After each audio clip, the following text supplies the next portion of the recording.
comments. This is a very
That's how you're supposed to do it in college. This is the You're second supposed to event. go to every free event.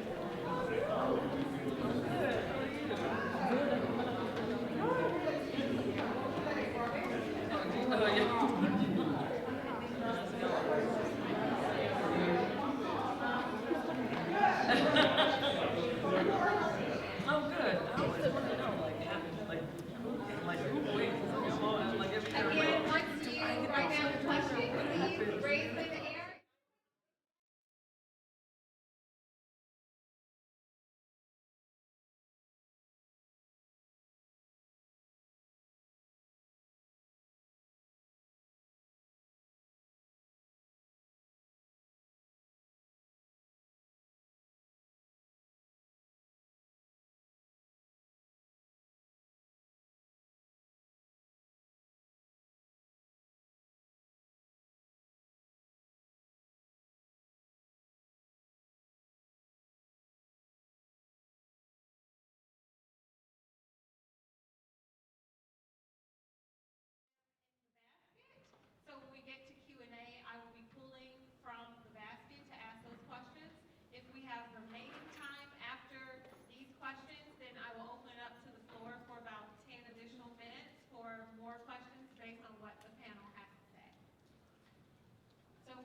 I'm from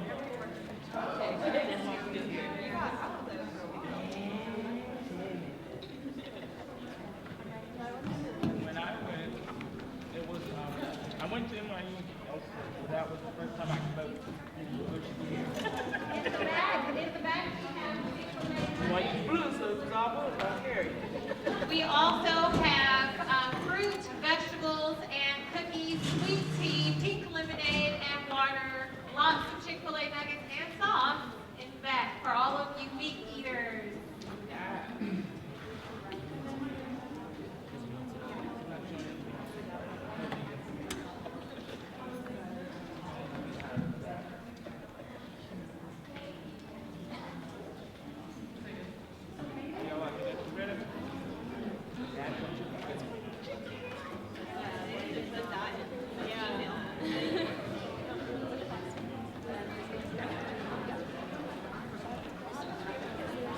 Is this in lieu of class or is it actual extra? Actual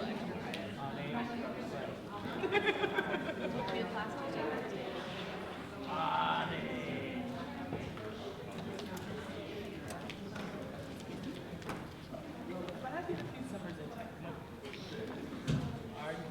Art.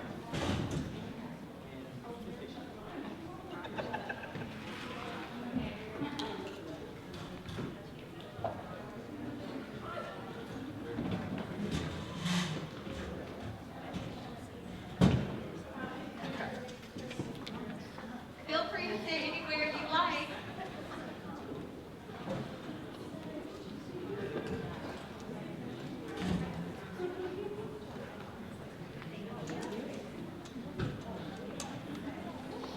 Again, welcome to the last workshop of race, racism, and public spaces. I am Dr. Jasmine Parker, the creator, the visionary, the executor, and facilitator behind this series. Welcome, welcome, welcome. Our last workshop today is on race relations at Texas Tech University and within the greater Lubbock community. For those of you who are coming in, feel free to grab something to eat in the back. Also, please utilize the blank slips of paper and ink pens on the table to pose a question for the panel. Once you finish your question, please bring it to me or I will collect it. Thank you very much. We will begin in just a few minutes. She said if you want to write it, they're doing questions and you're only going to ask. So if you want to have a question, write it down. Okay, sure.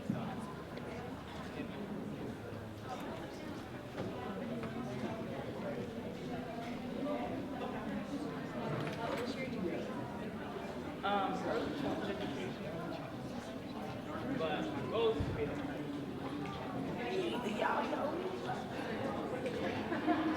that's taking me through life. They need to study. No.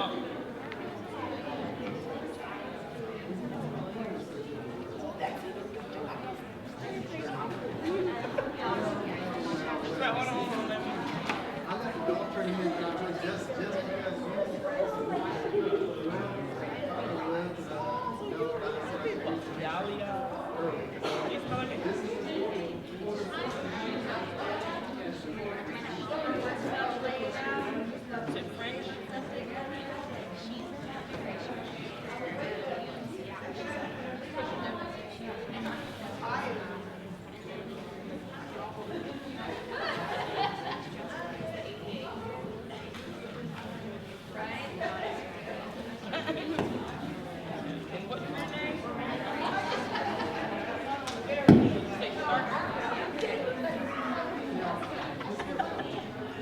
Okay, my name is Kimberly, and you probably Google him.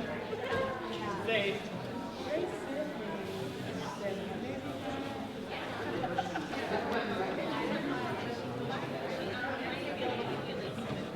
well, at this point, I don't need it, but I need to get to this place to acquire, because I don't know here, so it's not like I can. So the students that go to law school, they have don't, because I don't know you. Right. I just need somewhere where it's like quiet, library-like, tests like conditions.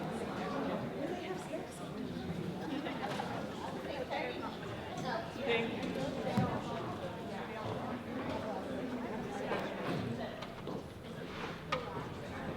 Have you taken notes?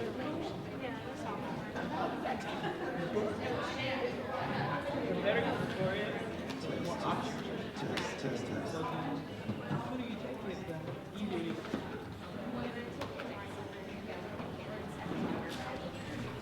I'm going to pre-test this just to see where you could like fix, because Alpha is the precursor to the bar system. So Texas is going to be, so it's way better test than Thank you.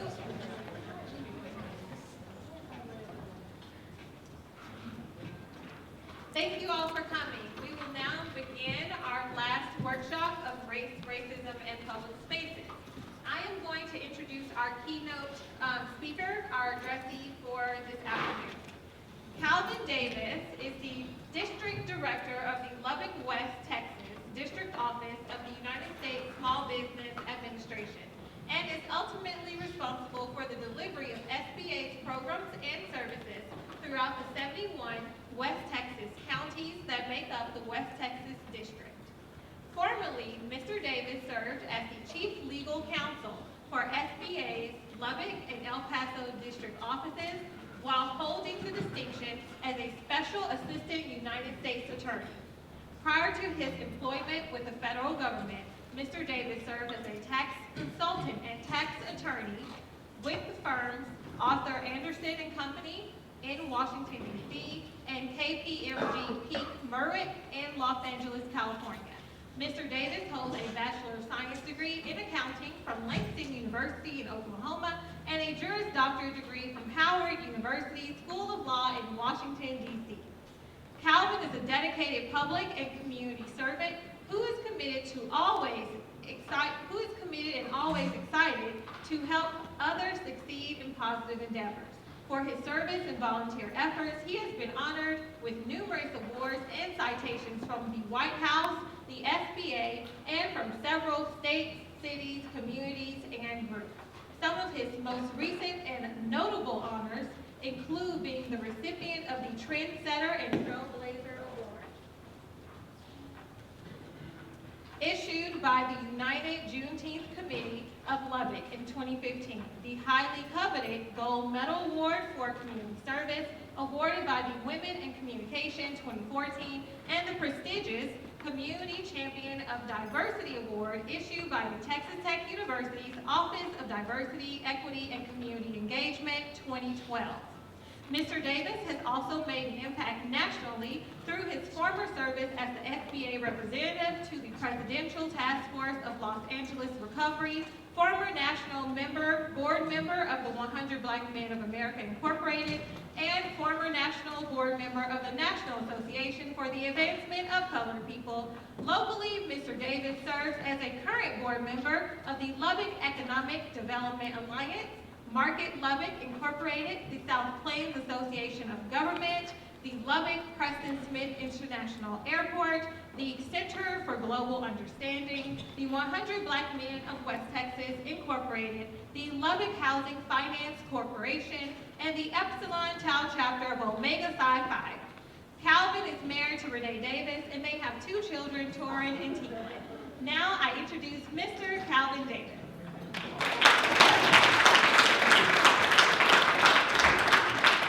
Dr. Parker, I didn't know you were going to read all of that. I thought you'd just like pick a couple of things, because man, this is kind of boring to me too. I said, God, really.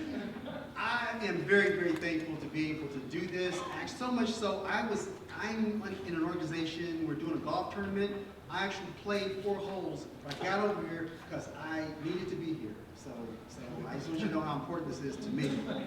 Now, a little bit, you heard a lot of stuff, but I just want you to understand, so I'm an attorney, also was a tax consultant. In fact, I worked at the IRS when I was in college.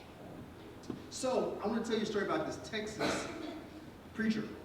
This Texas preacher was on his deathbed, and so he told his nurse to bring two people to his bedside as he was about to expire. One was an attorney in his church. The other was an IRS agent rather than an accountant. So, which my backgrounds are. So that lady went out, that nurse went out and got those two. So as they came in, they were ushered to the back where the old preacher was laying down.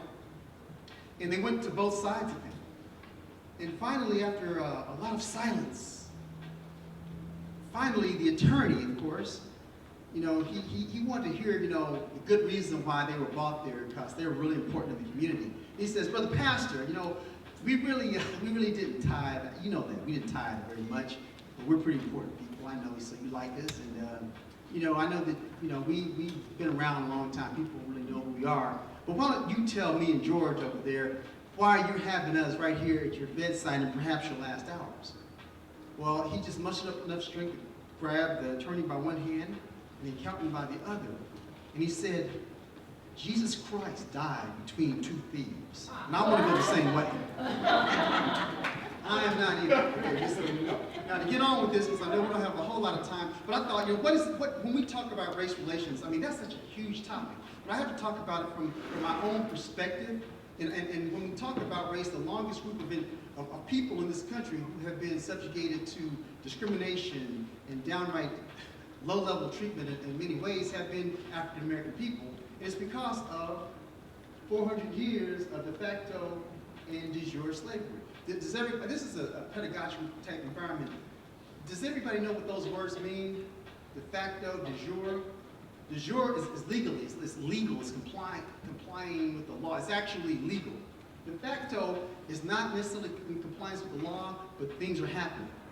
And I'm going to talk about what that means. But in this context, I wanted to talk about the big subject that's coming out these days, and that is reparations. Should African Americans get reparations for slavery? Who believes that they should? Be honest. I mean, not everybody thinks. A lot of black folks don't believe we should. How many think that we do not? How many people are afraid to raise your hands because they make me think badly of you? Go ahead, raise. Okay, exactly. Okay. I think so. In doing this, though, we have to think about what are the issues. And I'm going to try to go through this as quickly as I can. We have to think about actual slavery from 1619. This is the 400th anniversary. The 400th anniversary of when the first slaves came to the United States. Now, 1555 or earlier, they're going to the Caribbean, but they came to the United States. Does anybody know the name of the town for which they came? They landed?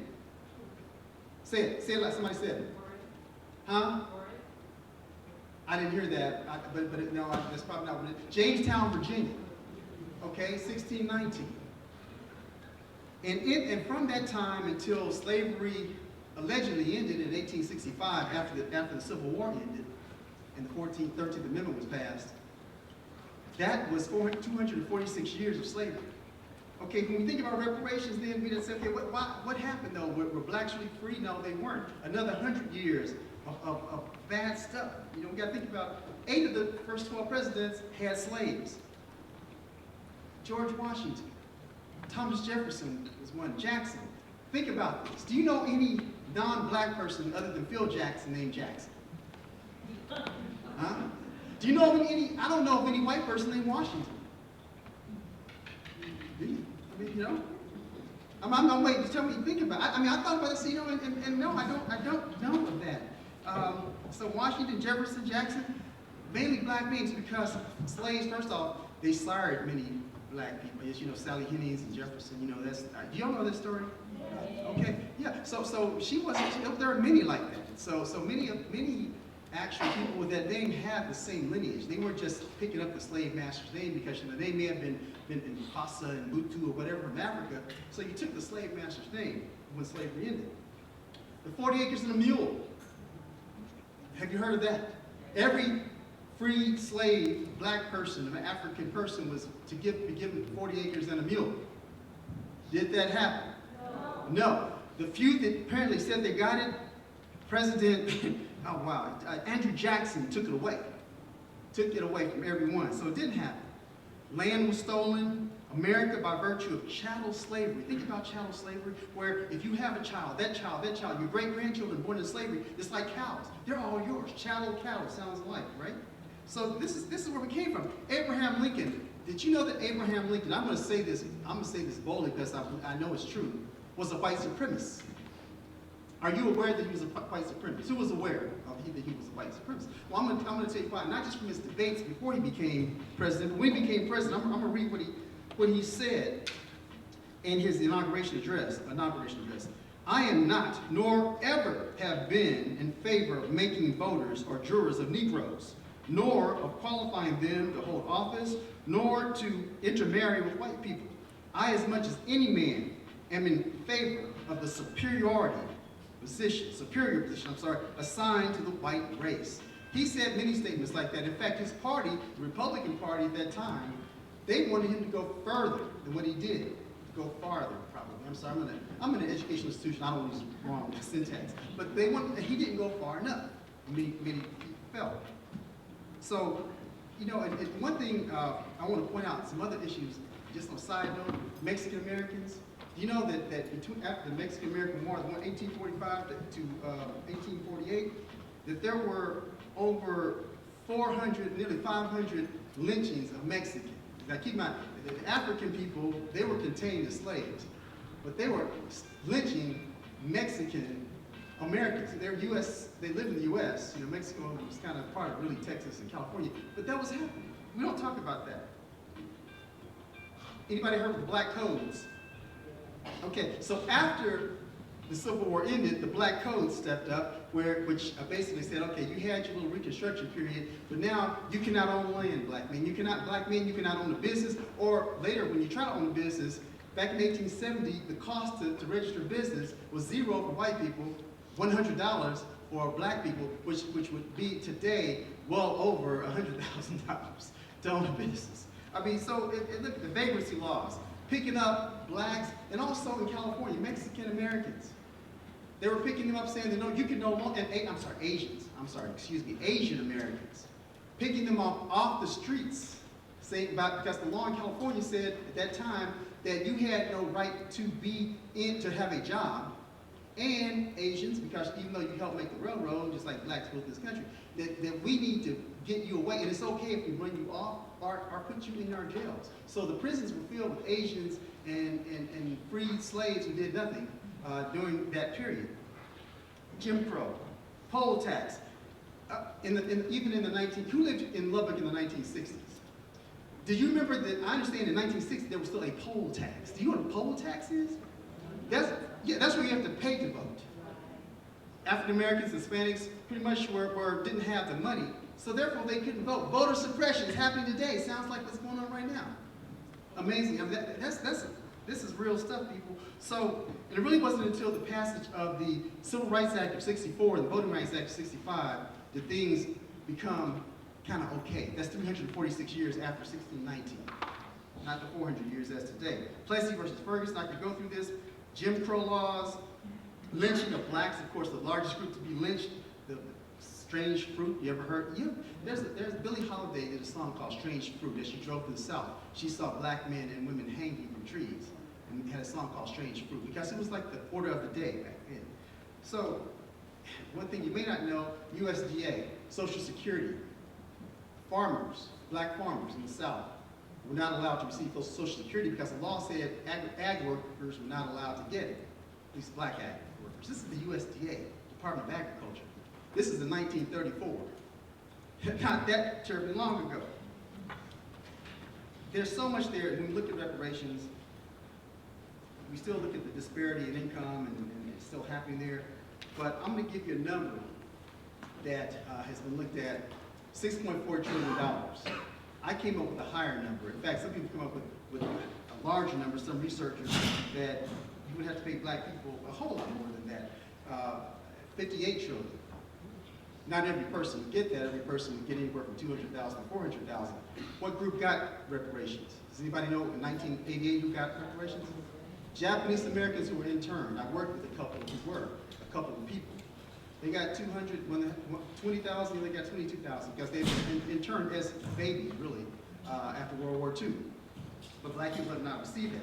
Now, I'm saying all that to say, you know, we're talking about race relations. We have to like talk about these things we don't like to talk about. We got to talk about you know, slavery. You know, this is the bad stuff. It's 400th anniversary, which is, we have to be reminded. I'm not trying to bring people down, but this is a fact. It happened. People in the bottom there, slaves were thrown over the ship. The Bermuda Triangle. There's still some vessels, planes that are lost in the Bermuda Triangle. The theory is that there are so many Africans who were killed and thrown over or jumped over in that the souls of black people are in that area. Hence, it is a problematic area. That is a theory that's out there. So, I want to talk about me. Why? That's not me. That's my grandfather. My grandfather right there, my grandparents, my mom. That's not my uncle. Right here. And he was first cousins to A. Philip Randolph, a very famous person. Actually, he was the head of the sleeping car porters back in that day, in the 30s, 20s, and 30s. People actually got on, they traveled not as much by airplane, but they got on trains. And so he made sure that wages were equal, or close to being equal, they never were, and that they didn't have to work 20-hour days, not getting compensated properly. And he also was the organizer of the March on Washington, he and Baynard Rustin. And that's my grandfather's first cousin. Now, why am I bringing up my parents? It's going to all lead to something, and I'll get to it. Well, my grandfather, who was born in, his parents were slaves. By the way, I know you said, wow, Calvin, you're old. Well, yeah, I am. But here's the deal. My mother was the youngest of 5 children. She was the baby. And I was the youngest of all of our kids, of the 5 of us. So I was, okay, so like many of you who are the youngest, I was a blessing. They didn't plan it. I wasn't planning a child. So, you know, just a blessing. So I've been told that a lot. My dad said, we weren't planning on you coming here. So my mom said, oh, yes. So anyway, my grandfather, though, he migrated to Oklahoma, which is where I'm from. But they were outside of Tulsa, Oklahoma. Something happened that he almost got killed in. This is Black Wall Street, which was the most highest economic power African American community in the country. Not in Harvard, but in Tulsa, Oklahoma. Black banks, black businesses, you name it, right there in Tulsa. But that didn't make white folks happy. So what happened? 1921, you can read that. A group of white folks burned the black community of Tulsa to the ground. It was the wealthiest black community of the United States, known as Black Wall Street. Firebombs were dropped from the airplanes and hundreds were killed. This massacre was not acknowledged in the state history records until 1996. I've talked to several people who they knew that my family had gone through some of this, my grandfather anyway. So there are several manuscripts. A book will be coming out, and I believe a movie will be coming out soon on Black Wall Street. So stay tuned. By the way, this was the first time that the police, and with National Guard help, dropped bombs on American people. You know, our military, they are precluded from attacking, causing war on Americans, unless martial war is declared. That did not happen. That's the only time it's happened. So, I'm a lawyer. We have some lawyers in the room too. But this guy, Charles Hamilton Houston, who you probably have never heard of, is the architect of the civil rights movement and the man who killed Jim Crow. He came up, you may think that it's Thurgood Marshall, but Thurgood Marshall was his mentee. He mentored Thurgood Marshall at Howard Law School, where he was the dean and the NAACP lead counsel. Basically, the reason I went to Howard Law School is because I wanted tax law, and they had a great tax law department, but also loved civil rights law. And it's a bastion that even to this day. So what did he do that you may not know about?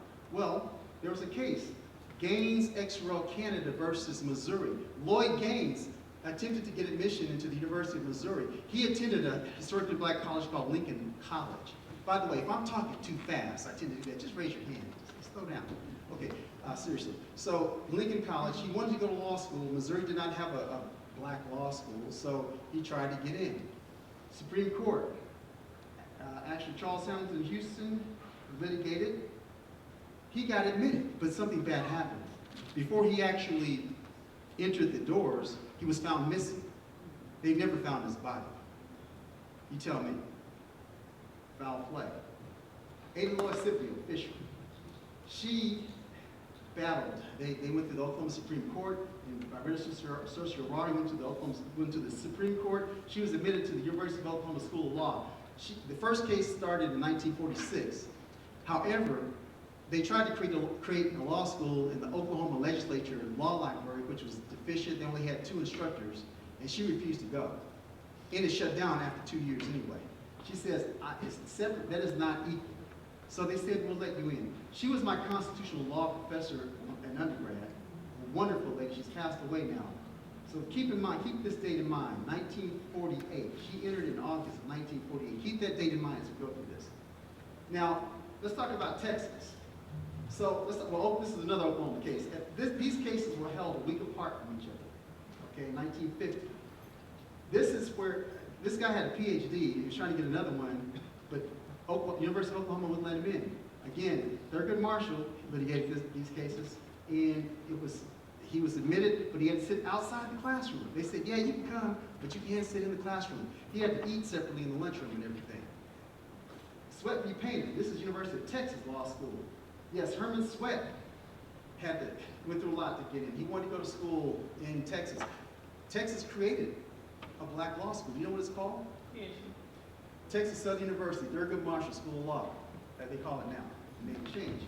And he said that at that time, they did the same thing Oklahoma did. It was really subpar at that time. It's a great school now. Don't get me wrong. It is a wonderful school, great lawyers. I hired a lawyer, a white lawyer from that school, works with me now. I just wanted to add that because they're integrated. The schools are very integrated these days, all of them. But he did not get to graduate. He had a tough time of it. These guys didn't like it. Don't like it. Okay, so what about Hispanics? This is, the first, and as I say, the first and only civil rights case heard regarding Mexican Americans in the post-World War II era. That's because Mexican, they say, well, that's not a race, you're still white. And so in this situation, this gentleman right here, Pete Hernandez, he was accused of killing another individual. But in this county in South Texas, all the jurors were always white. And they had a large Mexican-American population. So they won that case that was unfair. So these guys actually defended him and got him a fair trial. He got off understanding. So, but the big thing is that the court holding said that Mexican Americans and all other nationality groups in the U.S. have equal protection of the 14th Amendment. They recognized Mexican Americans as an ethnicity. That was the first time it happened. Okay. Thurgood Marshall, Brown versus Board of Education. This guy was actually one of my professors in law school. He was old then too, and he's gone now. Herb Wilson anyway. But the key thing, the Topeka case, which started in 52, actually was heard in 54. That's when it was held, and it overturned. The first time the Supreme Court said we're overturning ourselves. Separate but equal is unconstitutional. So Plessy versus Ferguson was overturned in the 1986 case. Okay, now this lady, who kind of looks like me, that's my mom. She actually, in college, undergraduate college at Langston University at HBCU, we have an LU person in the house too. How you doing? Yes, that's right. So what happened is that she was a freshman when Ada Lois Scipio, the one in 48, was at the school. And they became friends, a freshman and a senior.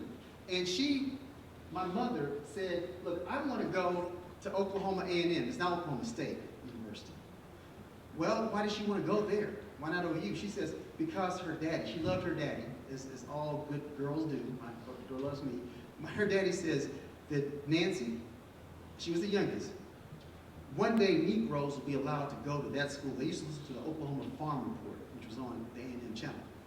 And she says, they have so many things. She goes, he would look at her and say, you're going to do it. Of all my kids, you're going to do this. And she believed it. So she then went forth. She got the NAACP. She contacted the NAACP Legal Defense Fund, which, by the way, that's in New York City. I worked for them. I clerked for them when I was in law school. And she was admitted in June of 48. Her friend, who was a senior, didn't get to go to school until August of 1948. So she's the first African American to be admitted to a majority school in the state of Oklahoma. That was a good deal. She said, just give me a chance and I can do it. That's her class of 52. And I brought this up because my dad, my parents both passed away. My mother passed away 3 years ago, and my dad 14 years ago. But Dad, not just because he's a handsome dude, but this guy right here, Melvin Tolson, you probably saw the movie The Great Debaters. Who saw that? Well, do you recall when they ran him out of Wiley College down in Temple, I think Temple, Texas it was. He then went directly to Oklahoma and began working at Langston University, where he was my dad's mentor. My dad talked about him all of the time. I met Melvin Jr., I know him in the third. So my dad, he always believed in great debates. You never wanted to debate him. He was soft-spoken, he didn't argue, but you never debated him. You learned great from this guy. Great things. Okay, I'm gonna get through this because I think we have a panel discussion coming up. How am I doing on time? 5 minutes. Okay, I'm gonna move this. Okay, so here we are, civil rights era, Montgomery bus boycott, Rosa Parks, Little Rock 9. I'm gonna tell you some of these things I'm not gonna talk about, I don't have time, but that was a big case where 9 children were allowed to enter high school at Little Rock, Arkansas. Ole Miss, the president, did you know that daggone Governor Wallace stood at the door of Ole Miss and didn't let, I'm sorry, what's that now?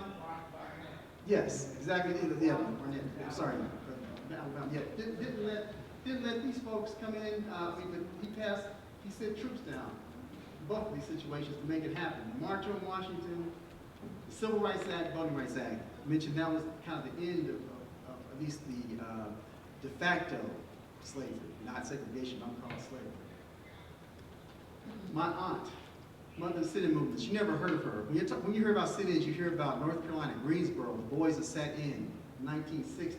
1958, she started this along with her friend in Wichita, Kansas, who at the same time, Dockham Drug Store in Wichita, Kansas, kids went in and sat in. And actually, they gave in and let blacks get served. But she was arrested 40 some odd times. Let me go back here. I'm going to go back. Okay, I got ahead of myself. You can see that even people like Charlton Heston, and so many actors came, and it was very highly publicized, but because Oklahoma is not on the east or west coast, it didn't get a lot of publicity at first. But there are all kinds of statues, monuments, and buildings in Clara Winter's name in Oklahoma. So, now why do I have this picture? That's actually me from a long time ago. I was a national board member of the NAACP. That was the Jet magazine cover. So I'm just proving that yes, I am right there. So I was 21, I was a senior, and I was presenting to Oliver Mean. He worked with Thurgood Marshall. He in Virginia and throughout the East Coast. He's passed away now, but he's known as one of the most staunch civil rights attorneys in the country. He was. This gentleman right here. Okay, so what happened to me later? Well, I moved to Los Angeles with a firm and started working for SBA. I was only with SBA for 2 years when those riots hit. You all remember when Rodney King was beaten and the city was on fire, basically? Well, so I volunteered to work in Compton and Watts and every place South Central because I was just that silly enough to do that, and I didn't care because I was working with everybody, helping get disaster relief. The President of the United States at the time, George Bush, H.W. Bush, assigned a task force, Deputy Secretary of HUD, Deputy Secretary of Agriculture, and a whole lot of White House folks. Well, the head of SBA said, I'm not going to be in LA, so he assigned the regional administrator out of San Francisco. He said, I can't be there. I want the local district director to do it. He was a Korean American. He says, no way. They tried several people. They finally got me because they saw me out there working. And I was working with all these heads of state. I was a GS-12 government attorney, working with all these folks. And it was an amazing situation. And people would then put me out in front of the crowd, the angry, especially the angry black crowd. And I would just say, look, I'm a low-level employee just giving you information. They can laugh. It was true. Don't put me out there to get beat up. But it was a great experience working with the city. And so, but why I put this up, the reason I put this up here is that I was working with Koreans and working with Japanese, Chinese people. The Korean businesses were burned many times in the riots. So I would go, but I didn't go just say, hi, can I help you? I would say, 안녕하세요. I learned many Korean phrases, and that went a long way. And with race relations, if we would just reach out, I mean, I know, ¿cómo está ustedes? I mean, we learn Spanish, but what about, other folks, konnichiwa? Who speaks other languages in here? Okay, all of you. Okay, a lot of you do, okay? And so that typically makes someone feel like they're trying to touch and reach me. That's what they told me. So when we talk about relations, we try to find some commonality. And when people say, I don't see color, I get a problem with that because we're not appreciating their diversity. So be careful with that phrase because I know the DA told me, I asked him, we need to get more African Americans in the DAs. As a matter of fact, we need to get one, period. We hadn't had one since 1992. He hired a person recently, and I think the person left. But he says, oh, I don't see color. Well, I told him you need to, because y'all sure see color when you're arresting folks. A black guy got arrested in Hispanic or whatever. So I want to add that in. So I'm coming to the close here. These schools, you know what all these schools have in common? They no longer exist in that form. Dunbar High School, was the high schools, the middle school, Alderson, these others were closed. When I moved to Lubbock, they were closing schools. Why were they closing it? Because blacks had no economic power. They were saying, well, we just need to do it to consolidate. Well, why no economic power? Think about the game of Monopoly. We couldn't, the person who starts first usually wins. That's the 85% rule. Black folks, Hispanics, or especially black folks, didn't get to start first. We couldn't pass on wealth. 85% of wealth is passed down from generation to generation. That's how it happens. But there was no wealth to pass down. So how did that affect us? Because in Texas, we don't have a state income tax. We have a property tax. So property owners have control of what happens. That was the reason they said, oh, on the east side, in North Lubbock, and especially the east side, they said, well, most of the people are renting. They don't own homes. Well, I mean, you look around, you look at the banks here. When I go into a bank, and I deal with banks a lot, SBA, we do SBA loans. The only person who looks like me is that person when I go to the bathroom and look in the mirror. Sometimes the guy cleaning up is black or brown, but usually it's me in the mirror. You don't see it. As much as I promote it, as much as people want it, you don't always see it. Is that racism? I don't know. Is white privilege? Yes. I mean, you hire people who look like you, okay, that's right. That happens in life. But it has to be an intentional thing if you want to make your community, your life, and help our society grow. Anyway, I mentioned those schools, and one thing about Lubbock, 1954, the Brown case came out. Do you know when integration actually happened here? Now, some places it was in the 60s, 50s, 60s, because the Supreme Court said do it with all deliberate speed. It was 1977. White kid went to Dunbar, white kids went over there, white kid shot a black kid. And they said no more. The white kid was ushered off someplace, they never got tried. It took a few years later, I understand in 1979, when busing started coming up, and finally 81 is fully compliant in terms of busing. But that was way after most schools. It's been a challenge here. I mentioned Lubbock because I want to say this about Lubbock, is that we have a good city with a population of, you see different numbers, 8.4% African American, 33% Hispanic, 58% white. And that's what we have. That's a fact of life. But we don't have power as minority people. Numbers don't make power. When I moved here, it was like the reverse of Oklahoma City where I grew up, where there was a lot of the Black Power movement. There were a lot of black folks. I moved here. There were a few number of black people. Black folks came here to pick cotton. This place started in 1870. It's named, by the way, Lubbock was named after a Confederate general. I don't know if you knew that or not. A captain, I'm sorry. And there was a city called Monterey, and there was a vote. This could have been Monterey, but now it's Lubbock. I kind of like Monterey. But anyway, we are Lubbock. It is what it is. But the point is that black people continue, I mean, we're never given an opportunity to move up. Young black folks and even young white folks and Hispanics who live here often cannot find a job here. So we lose the talent, your talented people. And that's unfortunate. We're working on it. Time is about up. So I'm about to close this. I'm going to close this by saying my mom was honored with the building, posthumously in the Hall of Fame in February. There's a highway on I-35 named after her that was done a few months ago, and now a statue just a little while ago. Now, I'm going to end with this. I need to end with something to hopefully empower you. Hopefully I can. And when you see racism, when you see it, I think you have a responsibility to address it, to express it, okay?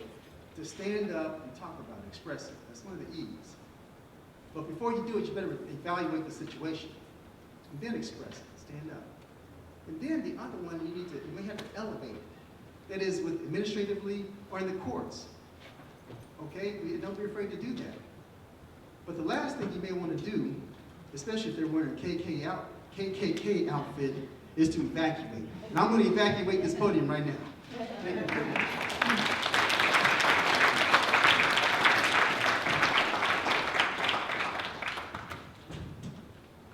Mr. Davis, do you have time for one question? Sure. Does anyone have one question for Mr. Davis? Right here.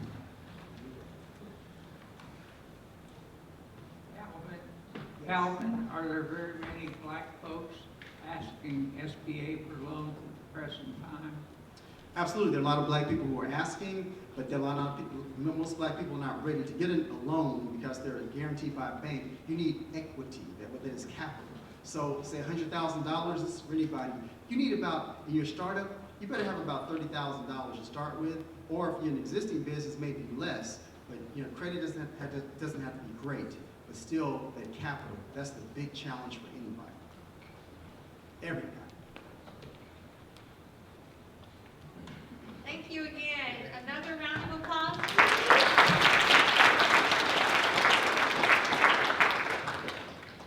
At this time, I'm going to read a passage from Bell Hooks' 1995 Killing Rage, Ending Racism. And this will segue directly into my introductions of our panelists for today. When race and racism are the topic in public discourse, the voices that speak are male. There is no large body of social and political critique by women on the topics of race and racism. When women write about race, we usually situate our discussion within a framework where the focus is not centrally on race. We write and speak about race and gender, race and representation, etc. Cultural refusal to listen to and legitimize the power of women speaking about the politics of race and racism in America is a direct reflection of a long tradition of sexist and racist thinking, which has always represented race and racism as male terms, as hard politics, a playing field where women do not really belong. Traditionally seen as a discourse between men, just as feminism has been seen as a discourse of women, it presumes that there is only one gender when it comes to blackness, so black women's voices do not count. How can they if our very existence is not acknowledged? It presumes that the business of race is down and dirty stuff, and therefore, like all male locker rooms, spaces no real woman would want to enter. Since white women's bodies embody the sexist, racist fantasy of real womanness, they must not sully themselves by claiming a political voice within public discourse about race. When race politics are the issue, it is one of the rare moments when white men prick up their ears to hear what black men have to say. No one wants to interrupt those moments of interracial, homosocial, patriarchal bonding to hear women speak. Given these institutionalized exclusions, it is not surprising that so few women choose to publicly talk race. Before I introduce our panelists for today, I want to commend every woman on this panel because what they're about to do is a very difficult thing, especially in our public sphere, especially in our society today, to talk about deep-seated issues that this university is plagued with, our Lubbock community, and our society as a whole. I will start from my immediate left, introducing Dr. Aretha Marbley. Dr. Aretha Faye Marbley is a professor and director of community counseling and counselor education at Texas Tech University. She is a critical global multicultural social justice womanist activist, scholar, storyteller, and clinical counselor educator whose multicultural social justice and human rights work has spanned over 3 decades.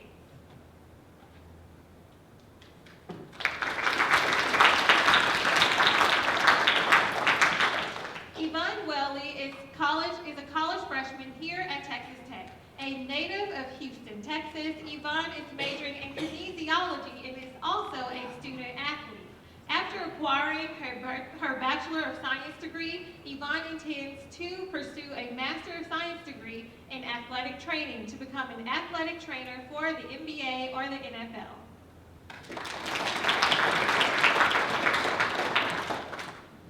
Mrs. J. Silver Tovar is a higher education administrator with 13 years of experience committed to a student-centered and assets-based approach to creating inclusive and equitable systems for campus environments.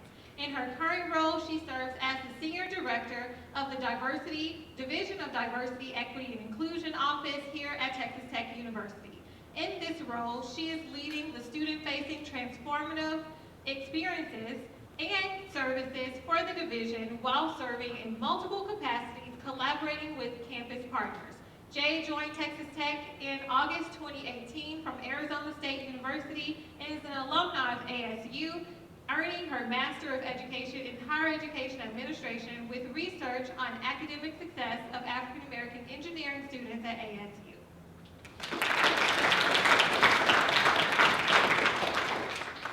Professor of Law Wendy Tolson Ross is a professor of law here at Texas Tech University's Law School. She received her BA degree from Texas Tech University in 1988 and her JD from University of Missouri-Columbia in 1991.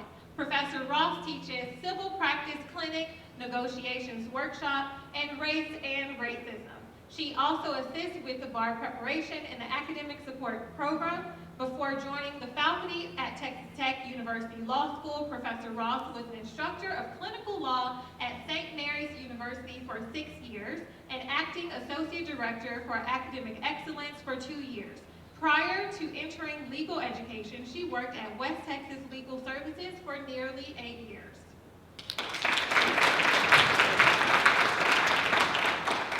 Mrs. Jasmine Cruz is a 2015 graduate of Texas Tech University, wherein she received her BS in Mechanical Engineering. Active in the Mechanical Engineering Honor Society at TTU, whose chapter is Pi Tau Sigma, Cruz eventually became chapter president and now continues to serve as the chapter graduate advisor. During her junior year, Cruz was hired at Ethicon San Angelo, a Johnson & Johnson company that is responsible for producing medical sutures.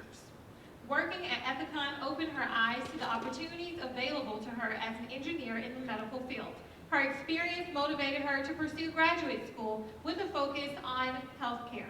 Cruz is currently a mechanical engineering PhD student. Her research interests include human-centered design and healthcare engineering.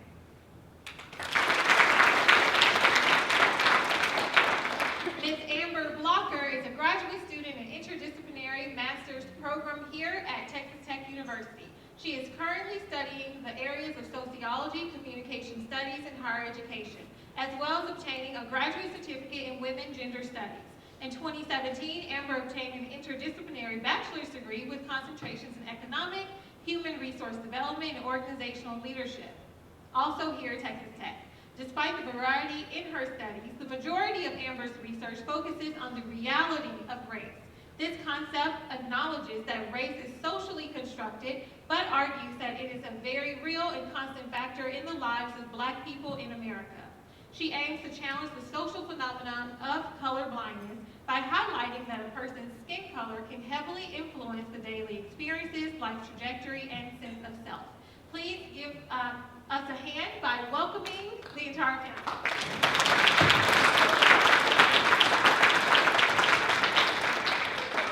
To assist the panel with talking about heavy issues dealing with race and racism here on campus and other experiences they would like like to share. I'm going to kick off with one of only 2 questions that the panelists submitted to me in advance. This question is for the entire group. Can you please share your perspective of race relations here on campus? Anyone can begin.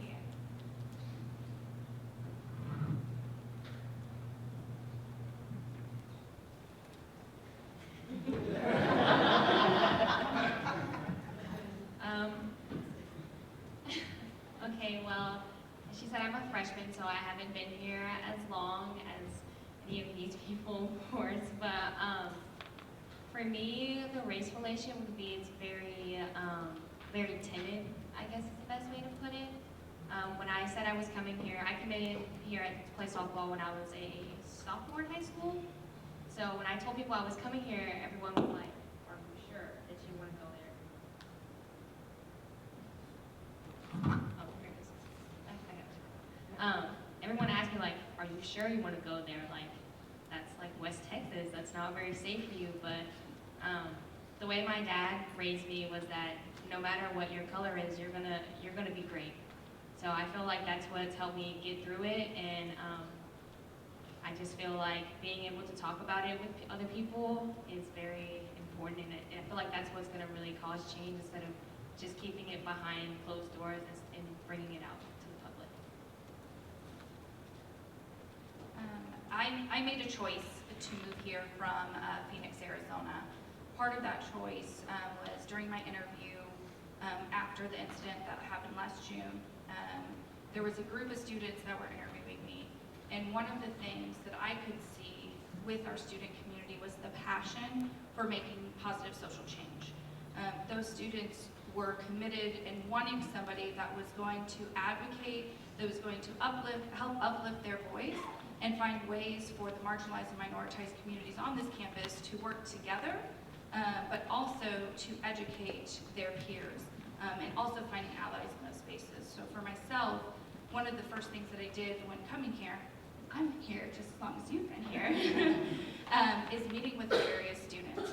One of the things that I think Calvin mentioned was that everybody was working in silos. And so if you're in the Black community, you're over here. You don't connect with the Latinx community. You're not connecting with our Asian, Pacific Islander, Desi community, or Middle Eastern community. And so one of the things that we've done is working with our students to create a Student Intersectional Leadership Council. Those students are going to work across the entire institution with administration to talk about reporting, to speak to how do we get to be ourselves on this campus without fear, and also celebrate who we are as a campus community. And so there's always more work to be done. We're talking about over 300 years of being able to have peace and acknowledgement with what happened while also moving forward. I would also like to recognize the indigenous lands in which we sit upon as Comanche Nation, and that needs to be something that we also need to recognize on a day in and day out basis, and the colonization that does happen across institutions like higher education. I guess my perspective is kind of a little bit differently because I was a student here in the 80s, and when I was here as a student, it's kind of hard. I remember in 86 when I came, in Black History class, it was the only Black History class that I saw Tech offer, and we had a little militant Black professor. I was so impressed with that we had someone like that here, but at the same time, we were talking about how the KKK was, marching across the street. So that was how my introduction was to Lubbock, and I thought, so I went in, I've been a practicing attorney here, and then when I came back here this last, so I had Ruff as the only Black woman, one of 2 Black women attorneys here, so I already knew where I was coming back to when I came back here from St. Mary's Law School. And so I thought, though, coming here in 2005, that it would be a whole much better. And I have to say, it's better, but we've got a long ways to come. I teach race and racism, being the only Black woman professor at the law school, the only second one that has ever shown up. So my encounter and my experience with the racism has been,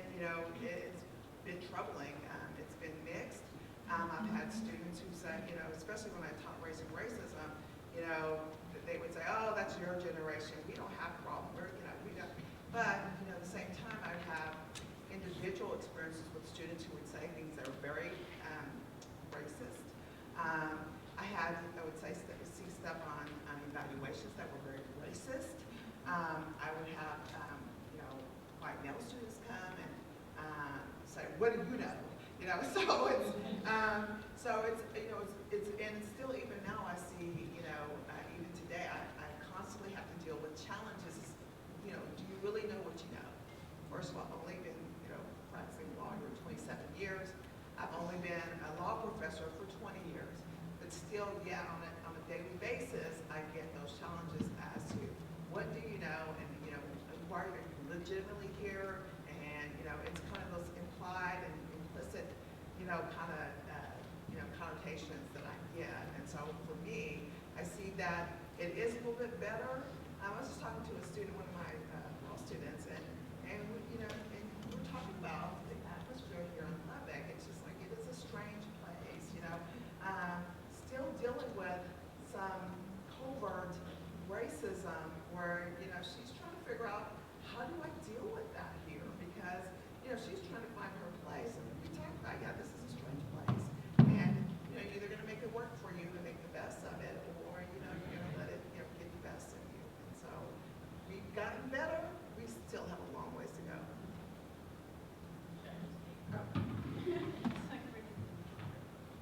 Okay, so everyone here kind of seems like they chose to be here. So I guess a unique thing about me is I was born here, so I didn't choose to be here. That was my parents' decision to stay here, and then here I am. So my experience, I think, with specifically Texas Tech is kind of, I guess, just special because I grew up here.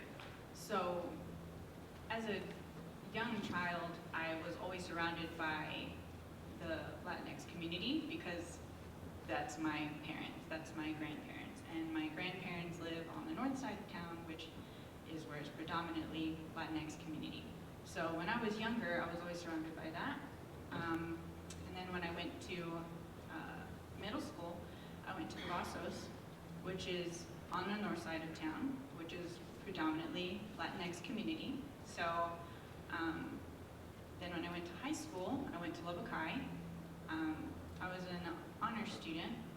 The reason I specify that is because that was kind of when I would say I wouldn't say more diversity, but I would say Lubbock High honor students, a lot of those honor students are the children of professors here at Tech, which means that they come from educated families. So when I was at Lubbock High, I didn't really feel alienated, I guess, because we all were from different places. I had Mexican heritage. Even though they were American born, they had their own cultures, and so I never felt, I guess, attacked there. So the first time that I ever experienced feeling alienated or singled out was when I came here, which was interesting because my whole life living here, I had never really experienced that. Fortunately, I've never had any, I guess, very forward or forward antagonizing towards me or anything like that. I think that has a lot to do with me being a white Latina. But I've definitely felt challenged, like you say. So being in engineering already, women are minority. So I would say, you already feel on guard when you're in that world. And then when you're also, although I am white, I'm still Latina, which is not white. That's another, layer of people wanting to challenge you, like, why are you here? Did you get accepted because there was some quota? Oh, you're in the honors college, prove that to me. And I've had, I think the first time that something like that ever happened to me when I was a sophomore here, I was sitting next to this white young man in my engineering course, and I don't remember exactly what our topic was, but we were just talking about school and courses, and I said that I had to take a certain amount of hours, you know, to keep my scholarship, and I remember just very comfortably was like, oh, you probably got a bunch of scholarships because you're Hispanic, right, and you're a girl. And looking back in that moment, I didn't really, I guess, feel anything, but now looking back, it just comes off like there was a reason I felt weird, right? And it was the assumption of like, oh, the only reason you're here is because you're a woman. The only reason you're here is because you're Hispanic. You know, so I would say I haven't had anything scary happen to me, but I have definitely always felt challenged in my department. Hi guys. Okay, so I'm from a small country town. It's south of Dallas. It's really small. I've grown up around racism because we have the black side of town, the white side of town. The house across from our high school, they have a Confederate flag in their yard, just kind of hanging. And so it wasn't anything new to me when I came to Lubbock because I've always had to kind of navigate those uncomfortable situations and waters and stuff like that. So being at a predominantly white institution wasn't too much of a culture shock, more so than I just thought it was a big place. Like, oh, it's just a bigger place. That's all I could think of. But with my race relations, I've learned that people here, especially at Texas Tech, it's more of like the covert way and like in a very subtle, gonna kind of say things without saying things. Lubbock, their slogan is like they're the friendliest city in America, so people are friendly when they insult you. It's really weird, but they have a way of saying it in a nice way, so you're supposed to take it lightheartedly, and it's just a joke and things like that. And that's kind of a lot of the aggression that I've personally faced. Texas Tech, I have a story. I was in a class, and we talked about terminology and things like that, how we use terms like minority or marginalized, things like that. And a white woman said that she was the minority in her situation, and she was explaining it, and I told her, I was like, hey, like, maybe you should be more cautious when you use that term because it could be offensive. As someone who's always in the minoritized position in classes and tend to be the only black girl, there's also the difference of being African and African American. I see a lot of representation of Africans here on campus, but as far as people who are like born and raised in America getting the opportunity to come to Texas Tech, it's kind of iffy, but anyway, going back. We were just talking about that word, that term, and I just suggested to her, and it kind of escalated, and the conversation just escalated, and then it just ended up in a situation where I became the angry black woman for expressing how I felt and expressing how that her comment was racist in a way, how it made me uncomfortable, and so it makes it hard to talk about this kind of stuff because you never know how it's going to be received from people. I thought that in a college setting, in a college graduate classroom setting, that I would be able to kind of go into that conversation with her, but you never know. People will react in ways that challenge you. They may even go to the point of harassing you by waiting for you outside to continue the conversation.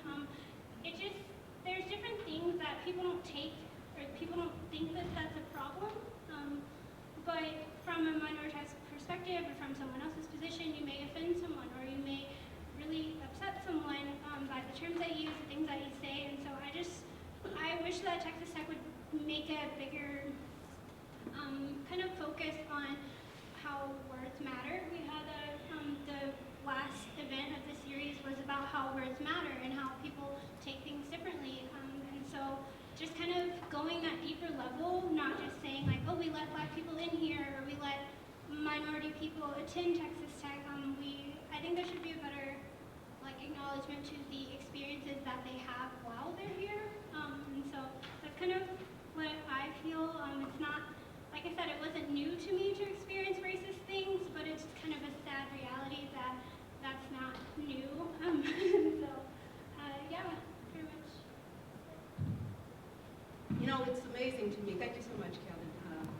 I didn't expect to have such a strong emotional response. Having grown up in the gym programs, and know what that was like. Growing up in a very segregated, can y'all hear me? Environment is absolutely no joke. Dr. Gerald Graffy wrote a book called Cultural Wars, looking at how universities deal with diversity. And I was a National Holmes Scholar at that time when Jacqueline Irvine, who was, I believe, the Dean of the College of Education at Emory, responded to this book. And she said it's one thing to debate and a whole other thing to be the subject of the debate. It changes the playing field. Does that make sense? You see, and I think for us who are so used to being the subject, I wrote down here, if you really want to know about what I think, Google me. I've published a lot of it about what my experience have been.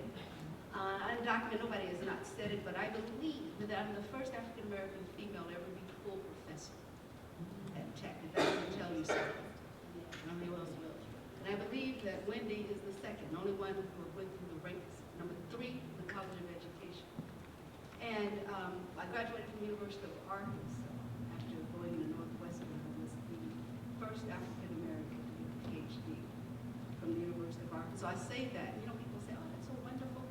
I would think in this day and age, I shouldn't be a first. The other thing my mom, you know, used to say, you know, I'll say this way. I know people who are educated with no degrees. And I know people with degrees with no education. I know educated fools on top of that, so I'll say that, okay? So what I understand for me is that I stand on the shoulders of so many people that came before. Does that make sense? It isn't about me. And I have an obligation to open up the doors for so many people who come behind me. And so one of the reasons I do it and take it is because of that. My road here has been rocky. There's nothing about it. People ask me, if I had to do this all over again, nobody could pay me enough money to do it. But if it wasn't for the fact that I had folks, and my great-grandmother came over as a slave when she was 7, 113, and she died in 1939. It was so important to them that we make some progress and go to college, and that's what I put one foot in front of the other, and I tried to make that happen. And I've been sitting in my office when I have had graduate assistants of multiple ethnicities, and I had a white student at that time, and they would bypass me and address that person as Dr. Murray. And I thought, okay, you're kidding. I've been called to the office, the principal's office, more times than you can even believe. One of the things I said I noticed, and this is the truth, when white students, or when black students complain, if they're white teachers, they take them to the office. And when white students complain, then the professors of color are the ones called on the carpet. Okay. So it's so subliminal. Thanks to Dr. Sue, who created the term microaggression, because it's very hard for us to sort of explain what that meant. And they're kind of used to me being a radical, but anyway. Calvin, I don't know if you remember this, but we had this group of people from the community that were talking about what racism was on campus a few years back. And I think TJ was on it and a whole lot of folks, and they were trying to find out how well are we doing. And I said this, you have 11 black faculty out of 1,100. They're not doing that great. And we're still not doing that great, if that makes sense. I think the president said something like, what is it, 3 or 4% African-American faculty? What does that mean? And oftentimes they're counting everybody, instructors. But on the tenure track, there's very few of us, and there are more of us in the College of Education. And I see Dr. Burley at the back. I remember when Larry Hovey asked me one time, because the College of Education have more African-American faculty than anyone, he said, Aretha, how well are we doing? I said, you look like diversity, but until you smell like, taste like, feel like, then you're not truly diverse. Does that make sense? So it's bigger than what you look like. Thinking back, I have 2 kids that have went to school here. And I was talking to my daughter, who gave me permission to talk a little bit about her. First of all, my son, who went to Lubbock High too, he failed college algebra with a perfect score on Tulsa. He was in the only gifted country in the nation. By 3rd grade, his math was at a 10th grade level, and he failed me. And I remember a clerk there called me and said, I've noticed that they failed every child of color in mathematics. And I figured it was okay to fail something. It's a good lesson to learn early. Okay, we went past that one. And then he entered Calculus 3 here. And he said to me, the professor said when he walked in, are you sure you're in the right classroom?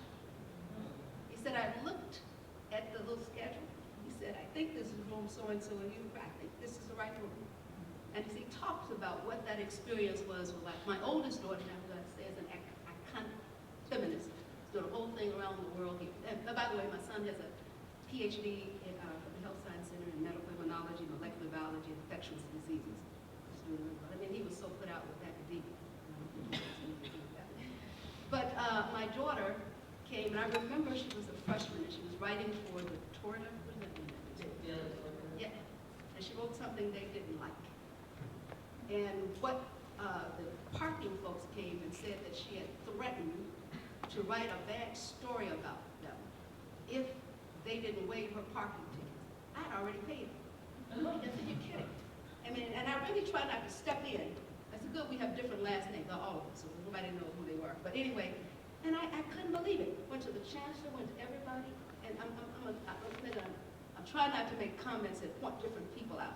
But at the end of the day, they just totally swept it out, and she had to resign, or they fired her from the newspaper. Because what she was saying was real. I remember when she was writing about the law school, and they said they had tripled their enrollment of African American students to 400%. And she said you went from 1 to 4. That's not a really big deal. Okay, okay, but you know, so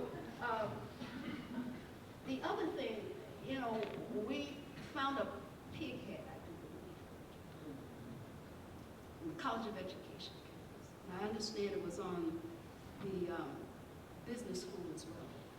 For so many who don't understand, to ignore that and to pretend it didn't is not okay for our Jewish and Muslim students.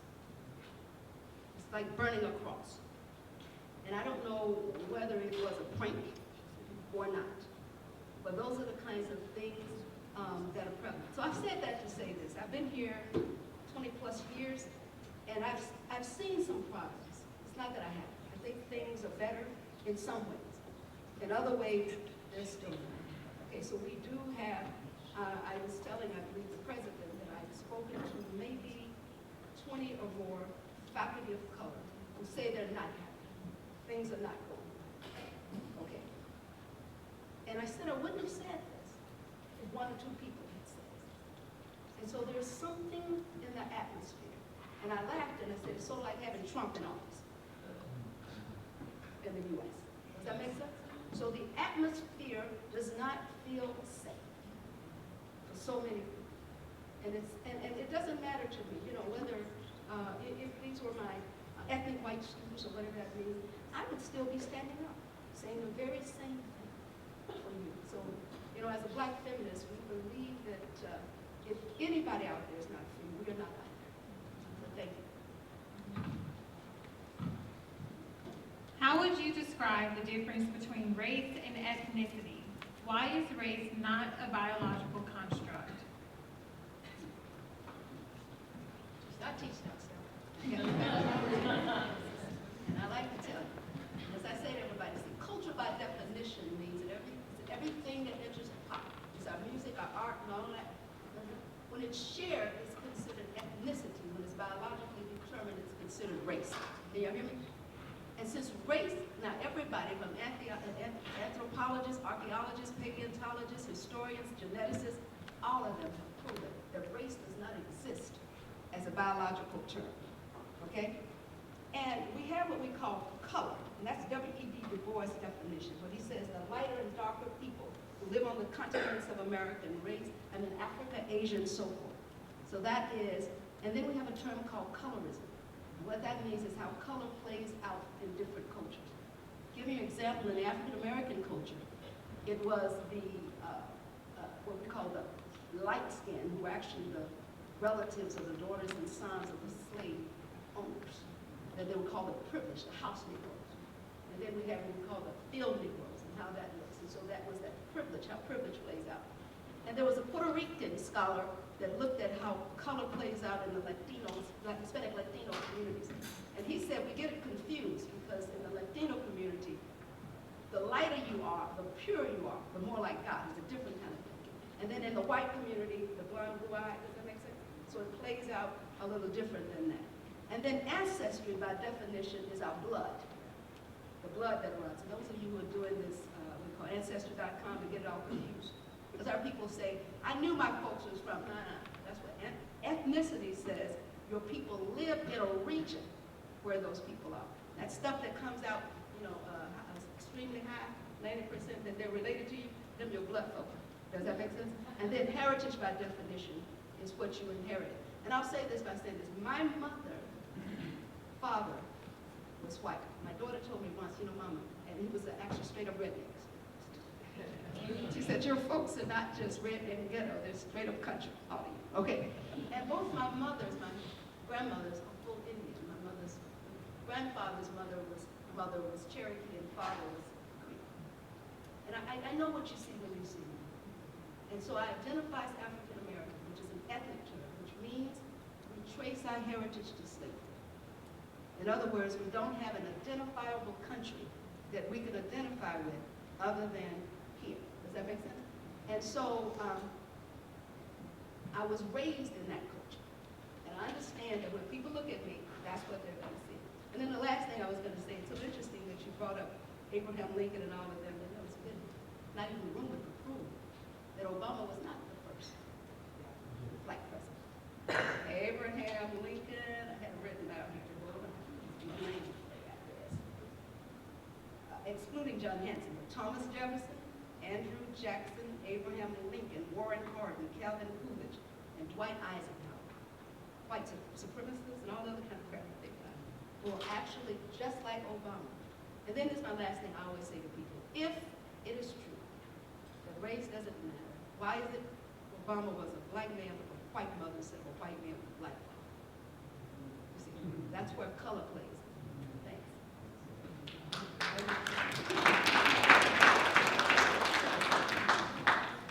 Okay, well, mine's not gonna be good as hers.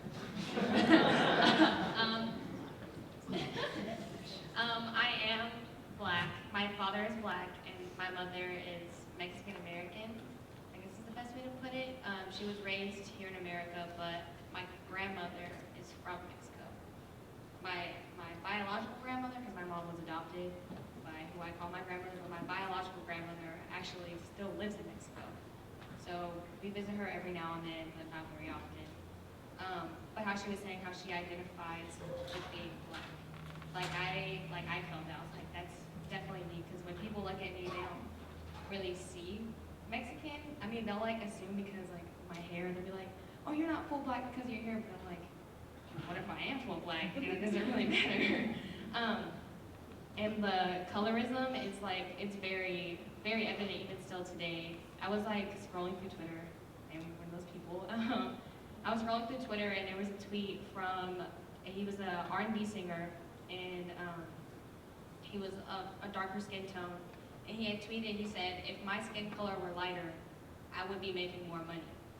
And I was thinking about it, and I was like, yeah, you don't really see like a lot of dark skinned musicians now that are very popular, unless you look at, and then you look at like the other side, like Beyonce's not dark, like Drake's not dark. People like that aren't dark. So like colorism is still very evident, and it sucks that it is that way, but like being light skinned is still technically a privilege. Like being my sister on my dad's side, she's of darker skin tone. She always tells me, she's like, man, like you always get so many people that comment on you, but like we look exactly the same. Like me and my sister, we look just like my dad, so that's how we're like, we look exactly the same, but nobody says anything about me. And it's like, in my mind, I'm like, I know it's because of your color, because you're darker than me, and I know it shouldn't be that way, and it hurts me, but I know, like, that's the problem that people see and that people think about us. And I don't understand, and I try to ask questions about it, but people can't ever really give me an answer. They just prefer the lighter skin tone rather than the darker. I'm going to move on to the next question for the sake of time, but if you want to roll your answer into the next question, it's fine. Everyone doesn't have to comment on every question, just for time sensitivity. Have you found your students, faculty, and staff are willing to acknowledge that society is based on white privilege from its earliest days? I'm going to come from the law school perspective because I just gave a talk to my faculty about a year and a half ago. And that's really a lot of the things I was talking about was regarding diversity, but it rolled into that, had rolled into my experience. And I think that for a lot of my white colleagues, they were surprised that I would say that out loud, because that you would think as law professors and law attorneys that they would be open-minded. But that is not the case. You know, my experience from my faculty has been that they have been very racist. I had to go up for tenure twice. They made me do all things twice. And when you challenge them as to why, they have no good reason. And of course, they don't see that they see things differently, because, you know, that was one of the things that, you know, I discussed, you know, with my dean and with my race and racism class. You know, when I was first becoming a lawyer, I always thought the law profession was supposed to be open-minded, and that I thought these are educated people. They know about, you know, they know about discrimination. We have that as a law class. They know about the history of the law. You know, they know all the constitutional issues with racism. And so when I first became an attorney, I was very shocked that I still had to deal with bigotry and racism. And so I thought, okay, you know, I'm now going to go into academia, and they're going to be different. And I thought that when I got here, I said, you guys, you are the worst of, I mean, you're worse than the rest of the campus, because you know better, and you, I'm just telling you, you know better, and it seems like you dispense with the rules. You know what rights people have. We write the rules, and yet oftentimes I see them dispense with the rules, and they have no good reason other than, you know, well, you know, they'll make up some kind of lame excuse, but as the only black woman who's ever been tenured, I had to go up twice. When I went up for tenure, I probably have the record for as many professors coming to see my class. I had like a whole room of 5 or 6, 7 professors come to my class. Every other professor who's gone up for tenure, they may have 1. So educating my faculty as to this is microaggression and you are contributing to it was harsh. You could hear a pin drop because they did not realize all the stuff that, you know, they were doing that was an infringement of the law, and so yet they were doing it. I think for myself, it is constant code switching, that especially in my role that I have to do. And with code switching, it's really being able to go into a space and understanding how others are going to receive the information you're putting out there. I think what has happened is white privilege, right away people think you're calling me a racist. And that is not what I'm doing. Instead, we're talking about the privileges that you have for being white. So when I'm going into spaces and I'm going into meetings with administrators and faculty members and students, I walk this line. And at the end of it, the work I have to do and what I've committed to do in order for this campus community to be a better community, I have to call out the privilege. And so I've received from our administration when that happens, and again, it's an art, because if I go in there, again, we talked about, you know, being the angry black woman, I cannot be the feisty Latina. So when I go into that space, I have to know when to interject so that people will hear it. Because if they don't hear it, I can't then make a positive change. I can do it in a silo and with myself. I've also experienced, you know, calling that out and supervising white men. That typically has been a battle that I continue to fight every single day in the questioning of my existence and in my role, especially having worked with my supervisor previously. People question whether, you know, I am actually capable of doing the job. And so every day it is a constant battle to reiterate why I'm in that role. Our students, I've had to do trainings with some students on the conduct process for issues that have happened in housing. Again, I have to come at it as an educator, because at the end of the day, I am an educator. And so for those students, I'm going into spaces that they've said some things, and now a brown woman is coming to educate them about something. So I have to be careful in how I'm going to be received, because at the end of the day, I need for them to hear me. And so there are people in this community, and I think that's one of the things that makes me feel comfortable and staying here for, a long time, is that there are people across campus that are willing to listen, willing to change, and now to see when I'm in those spaces with administrators, they're pointing out the privilege and I'm not always the person doing it. That's when I know people are starting to get it. This is for the group, anyone can answer. In your opinion, what group is most discriminated against on campus? How do you know what is being done to overcome this problem and by whom? I will repeat it because it's 4 parts. In your opinion, what group is the most discriminated against on campus? How do you know what is being done to overcome this problem and by whom? We have a lady, Tracy Robinson, who says we can no longer just talk about ethnic groups, racial groups, because we are people with multiple identities. People, I think, mix that out with Crenshaw's intersectionality kind of thing. But I think hands down would probably be women, if I were to say that. But that's a really hard thing to say because now you're looking at a combination of what that means. For me, sometimes it's very difficult for me to see, is it because I'm an African American woman, or is it because I'm African American, black, as my racial category, or is it because I'm female, as my female category? And there's so much overlapping. And I know we have a very large, because there are also African American women who are also lesbian. And so the more you add on an oppressed identity, the more likely you are to show where you're feeling oppressed. Okay.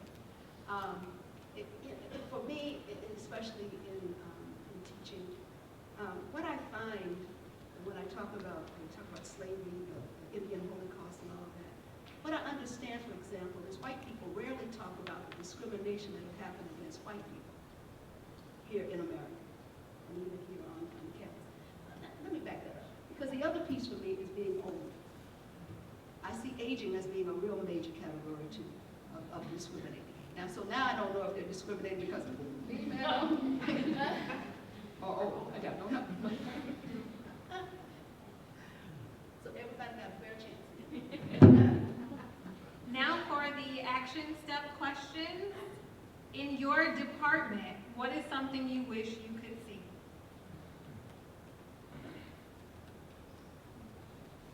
What I could see? Changes in our department. I guess personally for my department is just, I guess I could expand to in general engineering. Women are minority, and then so I would just like to see more women in engineering, and I feel like that's definitely something that is happening. I mean, I'm here, I want to be an educator, I want to be, a Latina engineering educator, which is an individual I have yet to meet personally. So that's something in my department I wish there were just more, I guess specifically for me, not necessarily Latinx, but American Latinx, because in academia I feel, at least in engineering, there are plenty of international professors, but not very many American professors of color. Yeah, kind of going off of that, it's a thing of representation. I'm in an interdisciplinary program for both undergrad and my master's, and I've been in a lot of different departments, and they don't work well together. Like, a lot of people are in their silos, and they don't really communicate across, so courses that may work or things that can be offered to students are offered if they're not directly in that silo. And so, for me, I think it goes back to representation, because Dr. Barker is the first Black woman professor that I've met, and I've been at Texas Tech for 6 years. Then I finally got the chance to meet Dr. Marbley and all of that, but this is my last semester. I'm going to graduate in August, and so it's really an eye-opener. The first Black professor that I had, he was an African male, and that's why I say the difference between Africans and African Americans, because their representation of people who have my experience, particularly living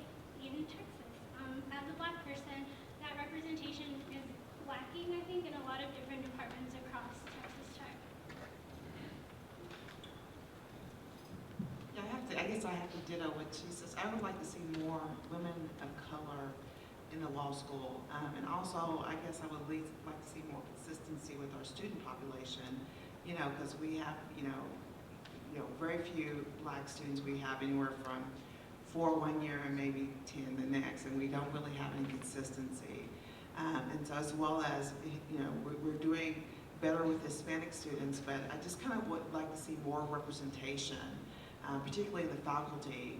And, for me as a faculty professor, a woman of color, I just feel like, it depends on who your dean is or whether or not you're supported. I guess I have issues with, if you have some issues, you should not be disregarded. Like, you go in and talk to your dean, and they're like, oh, okay, yeah, right, making notes, and nothing is ever done about it. And so we have to kind of do better as far as making it where everybody is comfortable. I find it just really troubling that I've been here 14 years and I still find it very uncomfortable For myself, my division doesn't get a wish. We have to do. So for us, it's really about expanding the work that we're doing with faculty and staff, including the work that we're doing with our academic partners and our academic colleges. And so being able to not just us be the only place where things are happening, but that's being integrated across the academic colleges with our faculty and with our staff and with our students. So we're creating these spaces that's not just coming out of my division or on somebody's passion like Dr. Parker has been doing. It's really embedded in the culture of what is happening in academic colleges. On a student side, even before when we talk about access, where are those access points to higher education? For us being in higher education, we are coming from a privileged point because we are being educated, and so my unit also has outreach. So how are we expanding our outreach to various communities, rural communities, those states that are near us, our indigenous communities and partners, being able to expand that. We're also talking about graduate school pathways. We can't have more faculty if we don't have our students going into graduate education. And so creating the pathways for our students to be able to do that. Also being able to have our students impacting policies and procedures, and so we're working on that with our Student Intersectional Leadership Council. So I don't get to wish. I work 50, 60 hours a week. We have to do, and that really is our division, and we are not the sole ones to do that, but we're here to activate the rest of campus to be able to be the best versions of themselves for our students and for our campus community.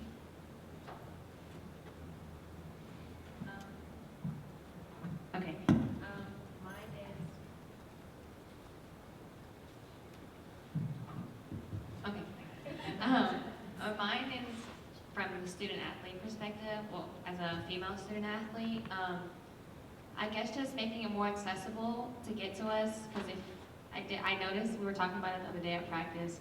I was like, all the female sports besides volleyball and basketball, we're all off campus. Like, we're over here by the hospital, soccer's over there, tennis is over there, and softball's over there. But football, baseball, and basketball are all like right there on campus.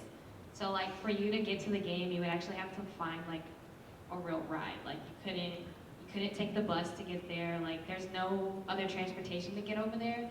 So it's hard for us to get recognition. Like even with like our, not to brag, but or anything, softball, like we've changed our complete culture this year, and not a lot of people know about it. Like we went from a losing season to where we're going to regionals for the first time in like 20 years. And like not a lot of people, I bet a lot of you didn't know that because nobody really talks about us.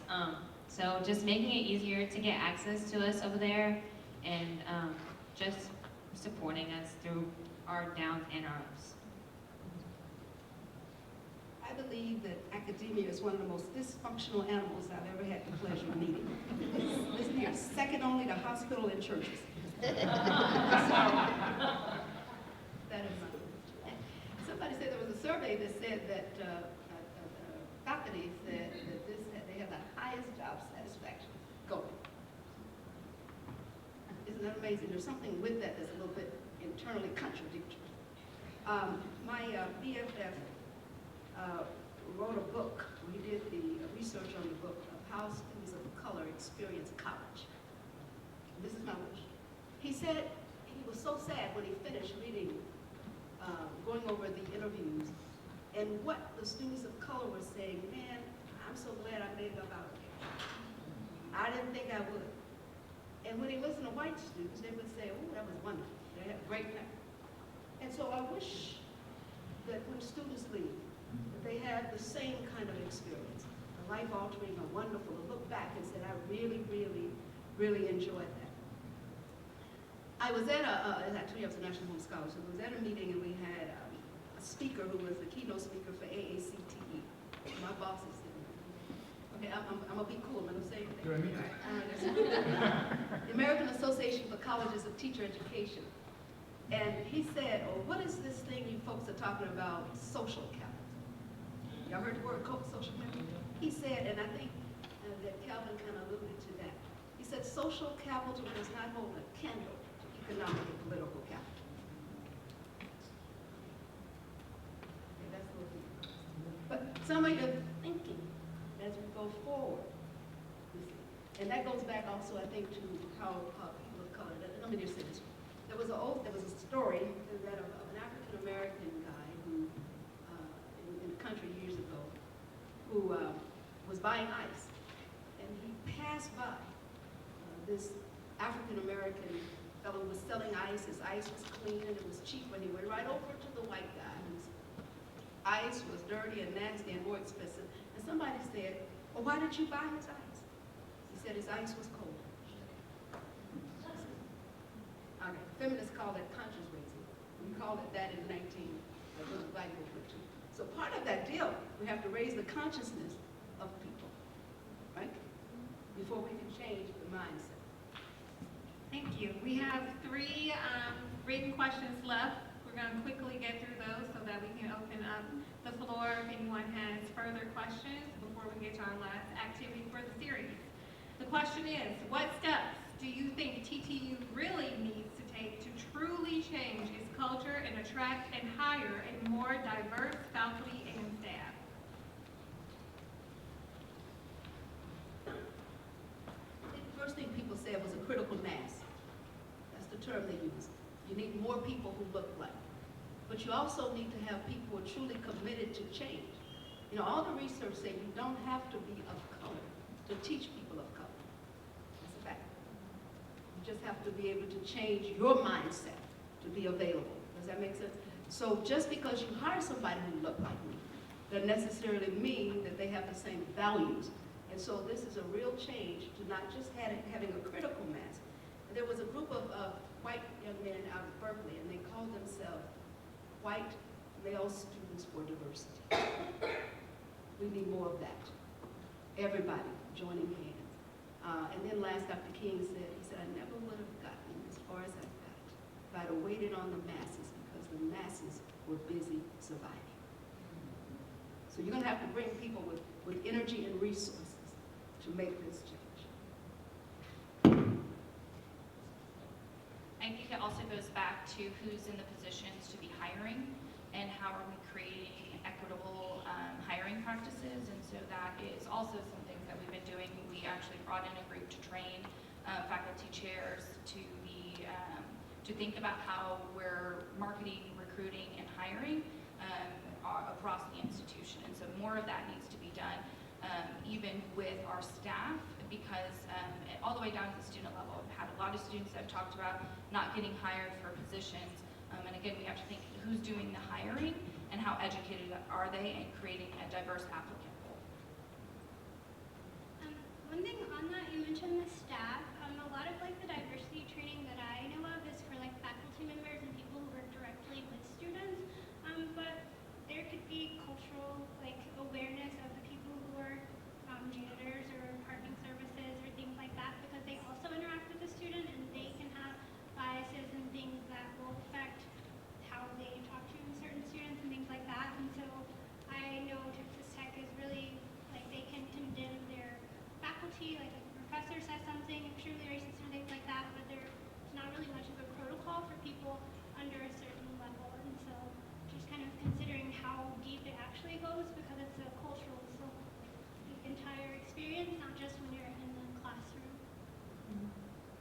What do you feel is the most feasible way to bring light to the issue of race-sex relations to the average Texas Tech student?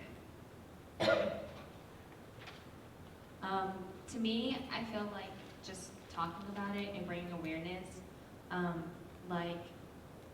rape is a big problem in colleges now, and there's like things put out that says like we're gonna protect you at all costs, but in reality, they talk about it for 2 seconds, and then they completely forget about you. They push you to the side.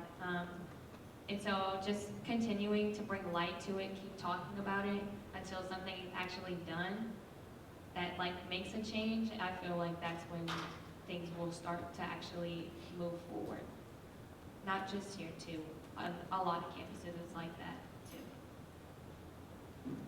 The last question before we open it up for a couple minutes is, and this is a personalized question, as a new academic advisor, I am curious if the university ever offered students the opportunity to participate in group dialogue surrounding issues related to race, ethnicity, sexual orientation, religion, etc. The second part of the question is also, does the university offer any ethnic studies courses at Tech for undergraduate students? I can answer the second part really quickly. The answer is yes. I actually designed my own course and teach it out of the Honors College on the Civil Rights Movement and Making Modern America, and my course does fulfill the culture, philosophy, language requirement for the university. So the university does offer ethnic studies courses here at Texas Tech, and also multicultural education courses. So if the panel could only focus on the first part of the question, which is, does the university offer group dialogue centered around race, ethnicity, sexual orientation, religion, etc.? May I expound on that first one? Having been appointed to the committee when Sachs came in and we were in trouble with the multicultural piece. So we did have the courses, and we had courses as a multicultural cognitive, what do you call it, requirement. But what we found, what they were teaching had very little to do with multiculturalism. So the issue was, and this is interesting, they had a senior, it's an instrument that they give, he was on that committee with me, Dr. Berg. But anyway, it's a pre and a post test. It's one you get before, when you first start, and then you get it again when you leave. What they found is the students left more biased than they did when they came in. Okay. And that was across the country, but we were even more than across the country. So, of course, we had some courses, but we weren't sure what was being taught in there. Of course, I think we've had a lot of dialogues. I've seen them. We've had them in the law school. We've had them, history folks have done them. We've had, I'm not sure where that went, because I think people have a difficult time with real dialogues. Okay, it's a very uncomfortable feeling, knowing where that's going. If you don't mind, I really want to add this. One of the things that hurt me more than anything is I went up for 10, and only one of my students of color wrote the recommendation. How about it? And I understand there was a lot of fear that was there. So we're also having a change. I'm a professor. I mean, I've heard somebody say, students who avoid me, and these are students of color, ones that I've helped and worked with. So there's something else going on in this environment. Does that make sense? It's so insidious.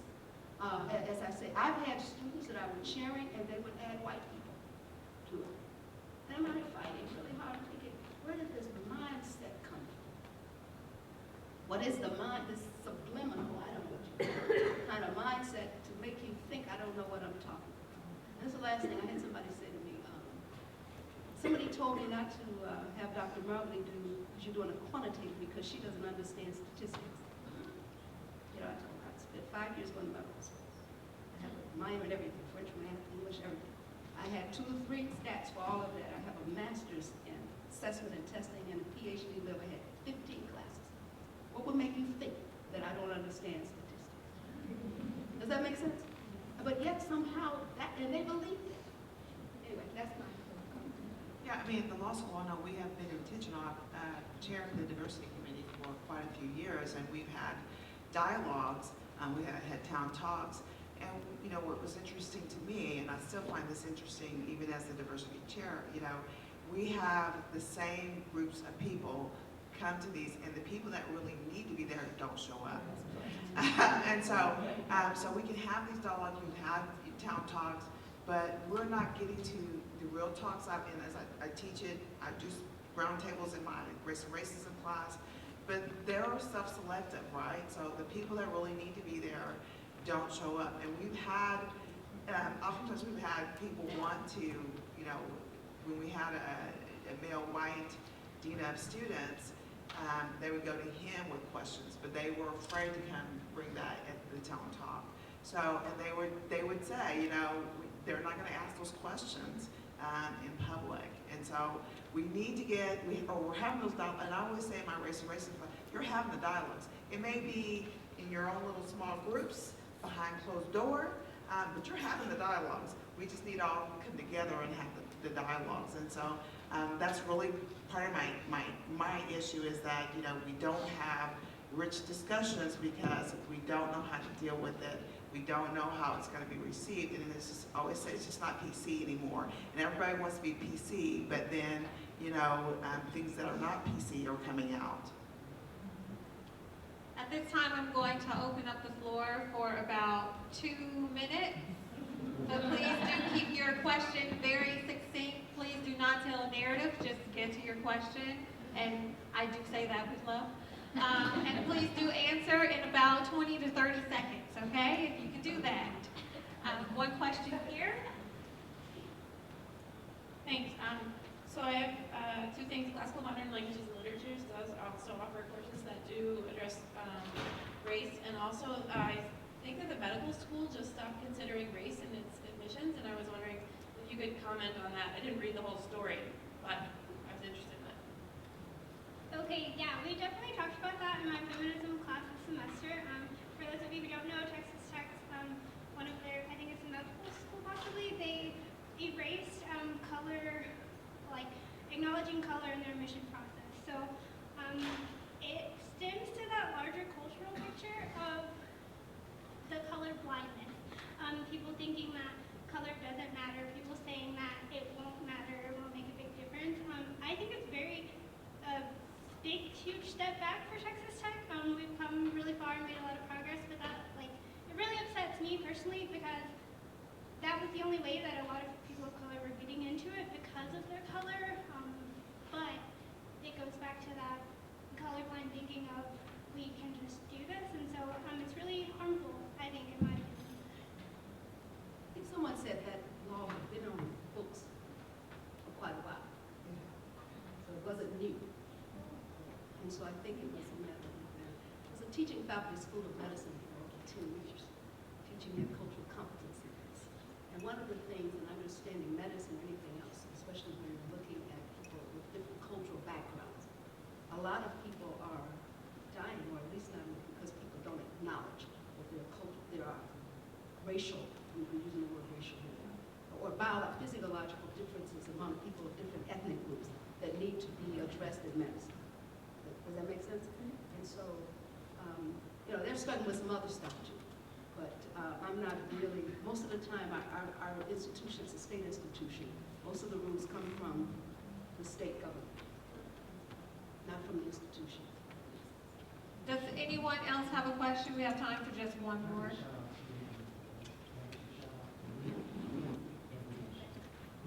I just want to give a shout out first to Dr. Parker, Dr. Marbley, all of you, the whole panel, because you all have reached out to the community. And I want to say to you in particular, thank you, because it's been a long time since I have known this type of setting. So thank you to your department heads, all those people, because too often we get talented people of color in, and they are not treated well. And I think the community needs to have this discussion again about we need you, and we need you to be treated well because we need each other. There's a problem of connections. But thank you. Thank you.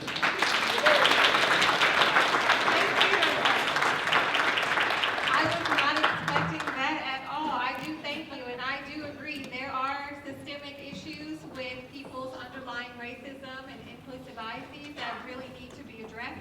So I am happy that I did have the privilege of being asked to create this series pro bono, and I'm happy that you all have come for 4 months and have engaged and been open and just as open as I have been. So I really do thank you for receiving me and being open with me. I also want to take time before we jump into the last activity. I want to thank everyone who has responded to all of the surveys. You all have no idea how much I have worked to put on a successful diversity, equity event. Again, this is not a part of my job. For those of you who do not know, I am a full-time staff member. I am a dissertation coach currently.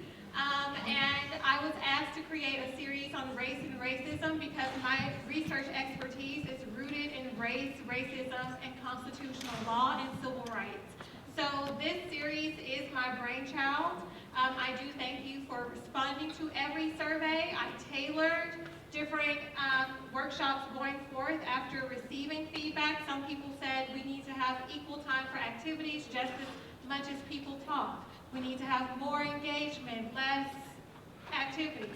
We want to hear less from you, Dr. Parker, and do more facilitation.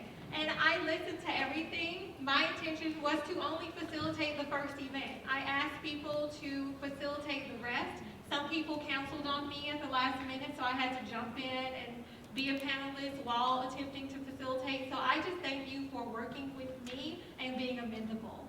So kudos to you.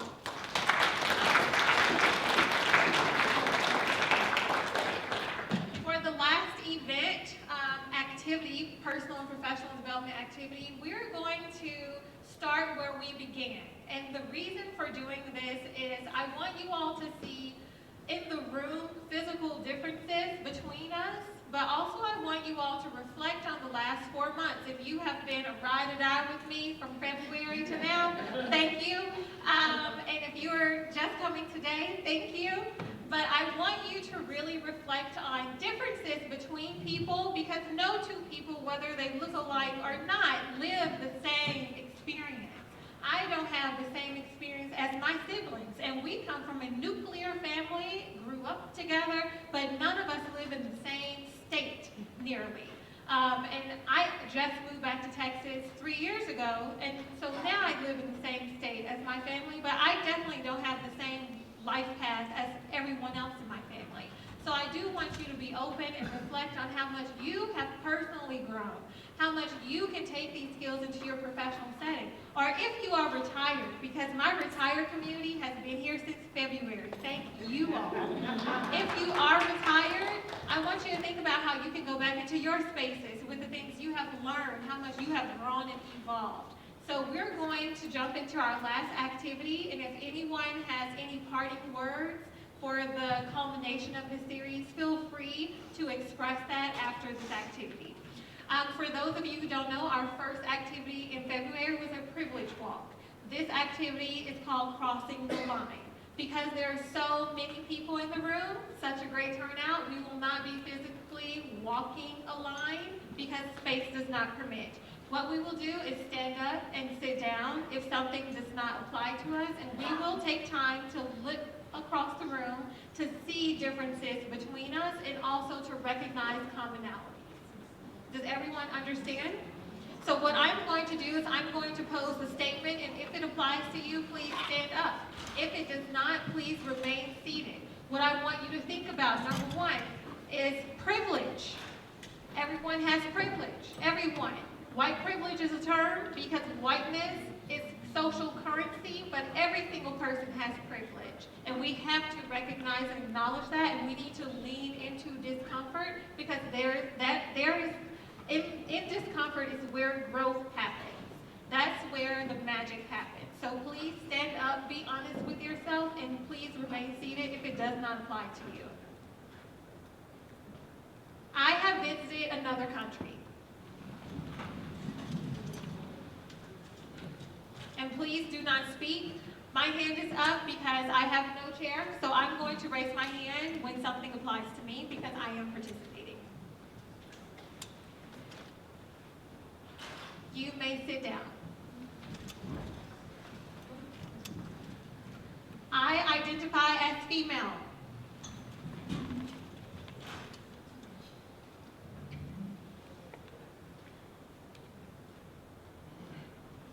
You can sit down. Day tonight.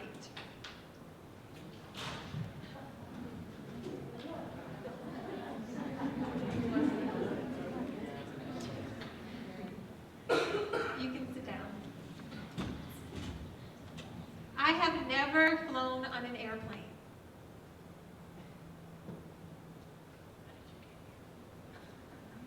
You can sit down. Thank you. I own my own car.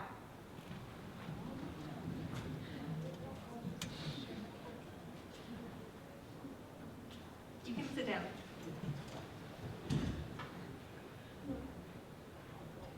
Since the first year of high school, I have been in love and have been hurt.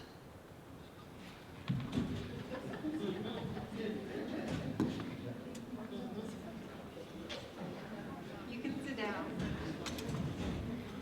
Brave souls. I know I've been hurt. I identify as atheist or agnostic.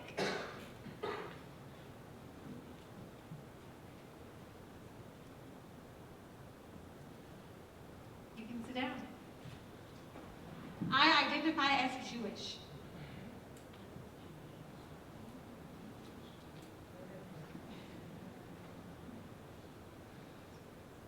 I identify as a person of color.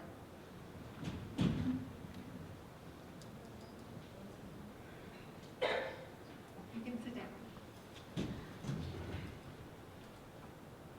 I feel that I know very little about my cultural heritage.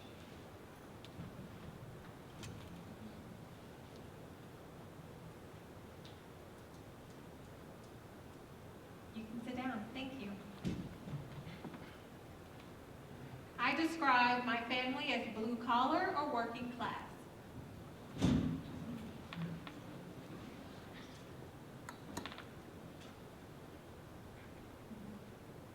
Thank you. I describe my family as middle class.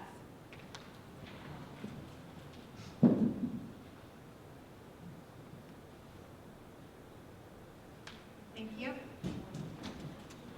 I describe my family as upper class.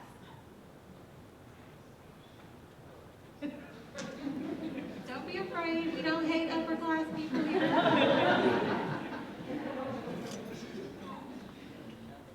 I am the oldest in my family.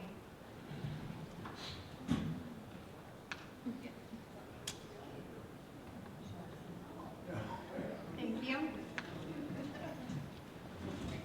I am the youngest in my family.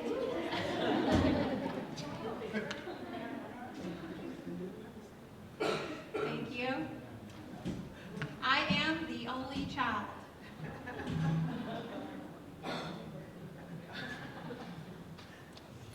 Thank you. Sometimes I have low self-confidence.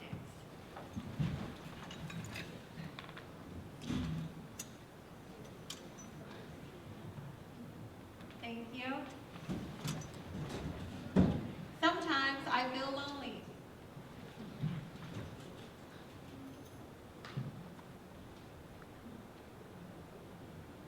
Thank you. I have been in a fight to prove that I was tough.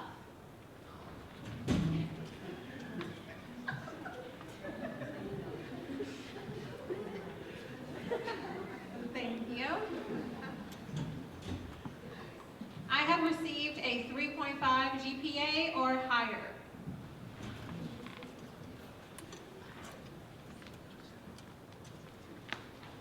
Thank you. I have received a 3.0 or lower.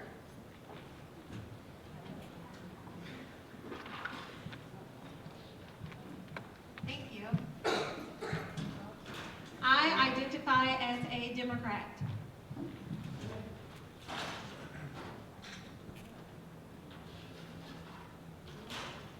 Thank you.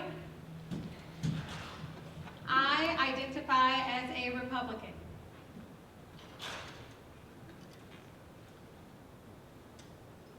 Thank you. I identify as a socialist?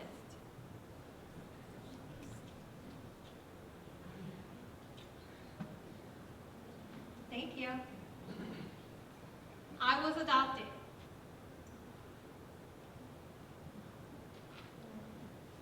Thank you. My biological parents divorced.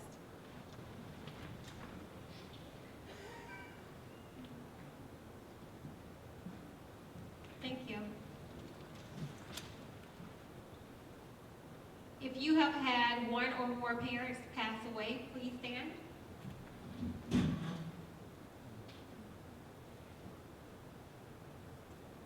Thank you. If you believe it is all right for someone to have a date with a person of the same gender at a social event, please stand.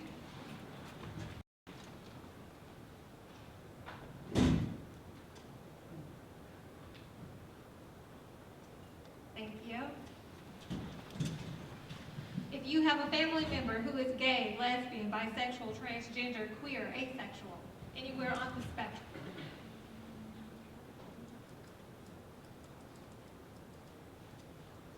Thank you. If you are choosing to abstain from sex until marriage. Nice. Thank you.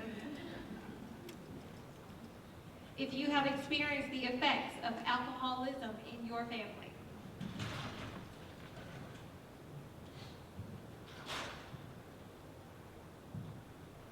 Thank you. If you have experienced the effects of drug addiction in your family.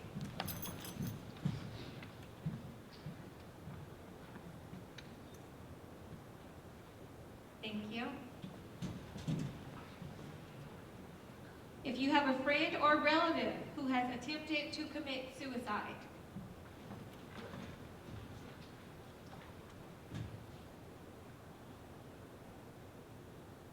Thank you. If you have a friend or a relative who has been sexually assaulted or abused.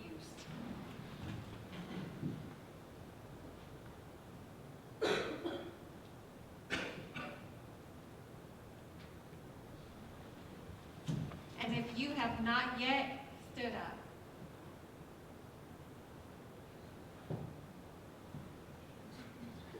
If you have not yet stood up, Molly. So it's clear that regardless of what racial, ethnic, socioeconomic status, religious belief, or disbelief anyone has, it's clear that we share commonalities.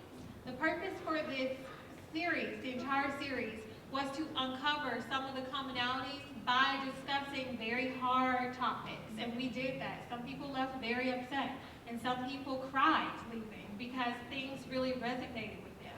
So I want to thank you all for remaining open. If anyone has anything that they would like to say before we leave this space, please feel free to do so.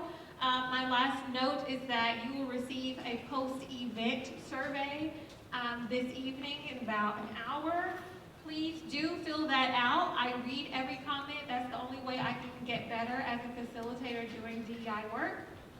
Also, probably in the next week or so, you will receive a survey that is a post-series survey where I'm asking you to reflect on the entire series. For that survey, I am doing a research study on to gauge people's receptibility to talking about hard topics so that as a community and society we can get better. The post-event surveys are not being researched. That's just feedback, general feedback that I like to read. So does anyone have any last comments they would like to say before we leave? Yes.